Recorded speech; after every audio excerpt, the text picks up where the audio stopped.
Today in the studio, I'm going to be custom quilting this table topper made by Joan in Cranbrook, BC. Let's go stitch. So in case you haven't watched very many of my videos, I do love a piano keyboarder, but why is that? I find it to be a really safe option to use on quilts that might need a little bit of squaring up at the end because you really can't cut off a part of the design. Also, I love using piano keys on these really busy batik style fabrics. These fabrics are tough to custom quilt because you can't always see where you're going or even where you've been. Even in this video, you'll notice that I'm playing with the lighting a lot, and that's because I was struggling to keep track of my stitches. If you haven't done a piano keyboarder, give it a try. I guarantee you're gonna love it. And if you're new to ruler work, it's really good practice. Now this is a Quiltworks pattern, but don't ask me which one because honestly, I don't know. And if you do know, could you please leave it in the comments below? Anyhow, because this is a Quiltworks pattern, I do end up spending a lot of time stitching in the ditch. So I've sped up a lot of these sections.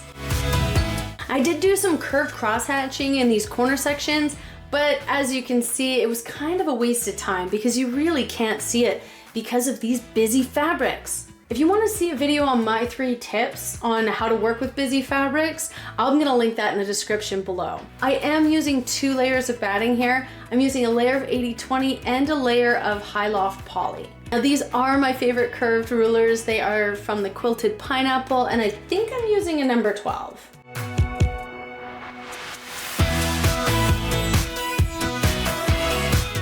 I learned my lesson in those corners, so in this area of the dark fabrics, I decided to keep it more simple and stitch 1/4 inch lines away from each seam line.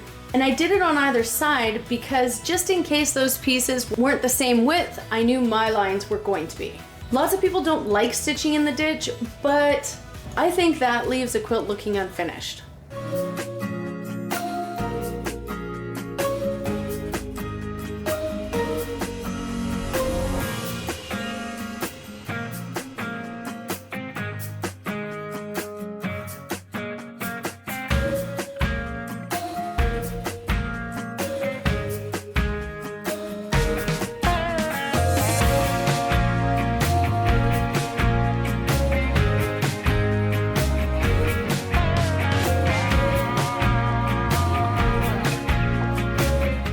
I filled in the background area using some simple pebbles.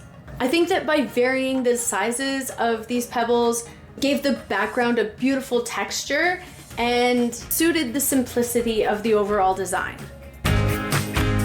If you're struggling with pebbles, try a different pebble style design, like the pebble pop filler or the double pebble filler, because those designs have a real natural flow to them and might really get you into the groove of doing these circles over and over again. But other than that, it's just practice. You're just gonna have to be patient with yourself and keep on trying. They will get rounder.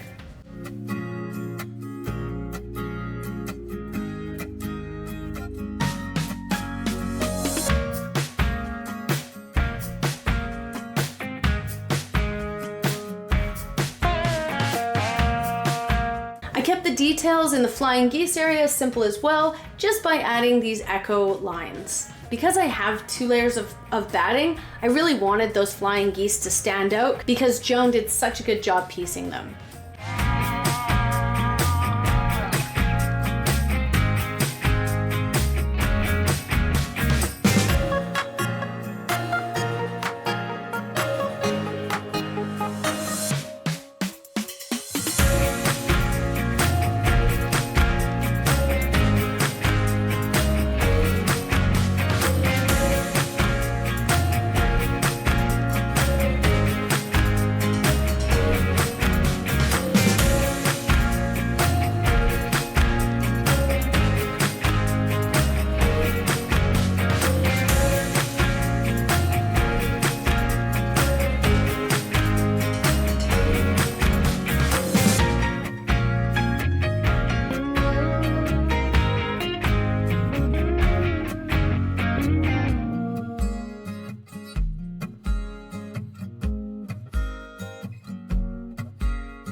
this center medallion, I decided to bring that curved cross hatching back in and make the composition cohesive. This is simple but really effective quilting.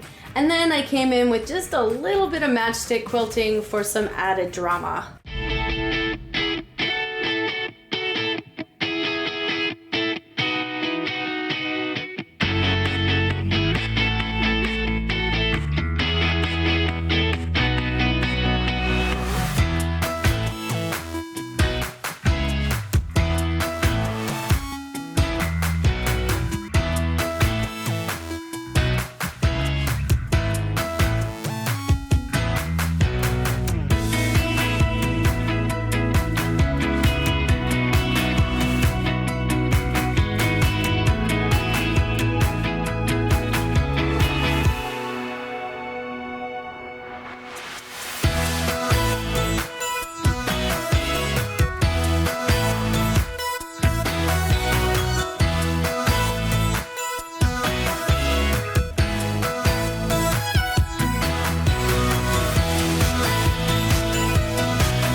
This quilt came out really nice, and I was very pleased with the overall look of this quilt.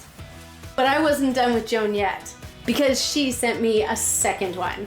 Now this second table topper didn't have a border on it, so I was able to jump right in with some Pebble pop filler. This is the one I spoke of earlier. I'm gonna link some videos down below with some other videos of mine that have these circle fillers that get a little bit closer up in detail. Pebble Pop is probably one of my all-time favorite designs.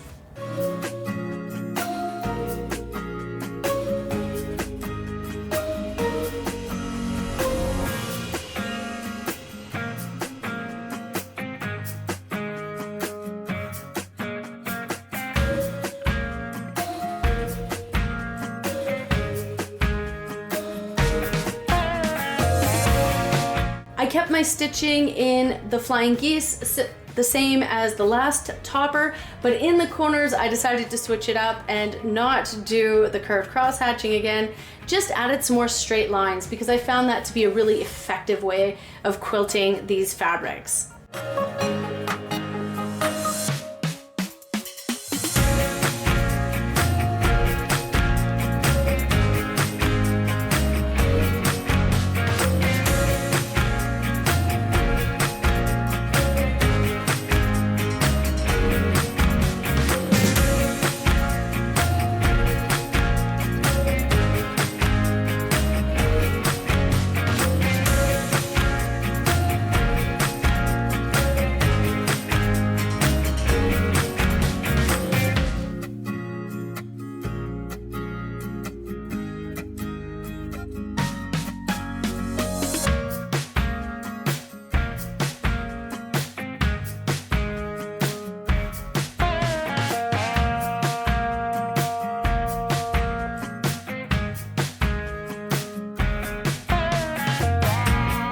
In this medallion, I decided to start in the center with kind of like a continuous curve flower using my 4-inch and my 2-inch round rulers. And then I echo around this motif and just filled in that background again with that Pebble Pop filler.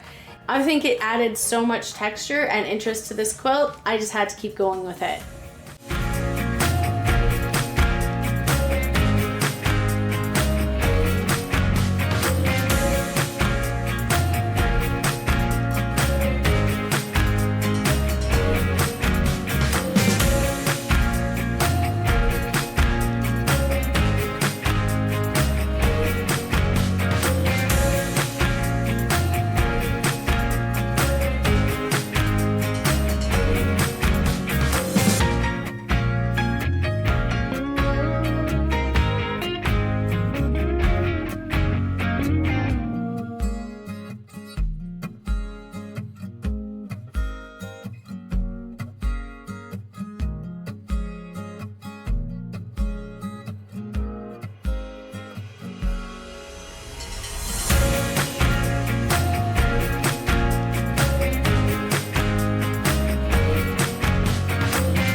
hope you enjoyed this video, and let me know, would you have done something a little more different in the second quilt top, or do you like the fact that they're kind of in the same family? All right, thanks so much for watching. Bye.